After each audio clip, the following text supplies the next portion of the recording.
2025-26 অর্থবছরে কৃষি পুনর্বাসন ও সহায়তা খাতের আওতায় রবি মৌসুমে বোরো ধানের উৎপাদন বৃদ্ধি ও কৃষকদের সহায়তায় চাঁদপুরের মতলব উত্তরে প্রণোদনা হিসেবে বীজ ও সার বিতরণ করা হয়েছে। উপজেলা চত্বর প্রাঙ্গণে এই প্রণোদনা কর্মসূচি শুভ উদ্বোধন করেন উপজেলা নির্বাহী কর্মকর্তা মাহমুদা কুলসুম মনি। কর্মসূচির আওতায় 750 জন প্রান্তিক কৃষককে উপসি বোরো ধানের জন্য 5 কেজি বীজ, 10 কেজি ডিএপি, 10 কেজি ডিএপি সার এবং 10 কেজি এমওপি সার প্রদান করা হয়। এছাড়া 500 জন কৃষকের মধ্যে হাইব্রিড জাতের বোরো ধানের জন্য 2 কেজি করে বীজ বিতরণ করা হয়েছে। উপজেলা কৃষি কর্মকর্তা ফয়সাল মোহাম্মদ আলীর সভাপতিত্বে ও সহকারী কৃষি সম্প্রসারণ কর্মকর্তা মোহাম্মদ আবুল কালাম আজাদের সঞ্চালনায় অনুষ্ঠানে বক্তব্য রাখেন সাংবাদিক বোরহান উদ্দিন ডালিম, ফারুক হোসেন এবং বাগানবাড়ি ইউনিয়নের কৃষক প্রতিনিধি রিপন সূত্রধর। এ সময় উপস্থিত ছিলেন উপজেলা সহকারী কমিশনার রহমতুল্লাহ, প্রাণী সম্পদ কর্মকর্তা শ্যামল চন্দ্র দাস, মাধ্যমিক শিক্ষা কর্মকর্তা আশরাফুল আলম, সমবায় কর্মকর্তা ফারুক আলম, উদ্ভিদ সংরক্ষণ কর্মকর্তা মোহাম্মদ সালাউদ্দিন, কৃষক সম্প্রসারণ অধিদপ্তর কর্মকর্তা, স্থানীয় গণ্যমান্য ব্যক্তি ও কৃষক কৃষানীরা। উদ্বোধনী বক্তৃতায় প্রধান অতিথি ইউএনও মাহমুদা কুলসুম মনি বলেন,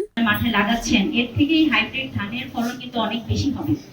তো সেটা আপনারা এখান থেকে যারা নিয়ে যাবেন, সেটা শুধুমাত্র আপনারা এখানে এসেছেন নিয়ে যাচ্ছেন তার মধ্যে যেন সীমাবদ্ধ না থাকে। আপনারা অবশ্যই সেগুলো কাজে লাগাবেন। জেলার কৃষি কর্মকর্তা ছিলেন, তো তারা আমাদেরকে আশ্বাস দিয়েছেন যে আমরা জানুয়ারির 1 তারিখে আমাদের যেরকম বলা আছে সেভাবেই আমরা পানি পাবো। তা আমি সকল কৃষকদের কাছে এটাই অনুরোধ রাখতে চাই যে আপনারা কিন্তু মানসিকভাবে সেভাবেই প্রিপেয়ার থাকবেন যে আপনারা 1 তারিখেই পানি পাচ্ছেন। তো পরবর্তীতে পানি ছাড়ার পর যেন আপনারা কেউ আবার না বলেন যে আমাদের বীজতলা রেডি হয়নি বা আমরা এখন পানি চাই না। আপনারা এখন থেকে মনে করবেন যে প্রতি বছর 1 তারিখেই পানি পাবেন, সেভাবে করে আপনারা প্রস্তুত থাকবেন। Report Suman Ahmed, NN TV, Chandpur.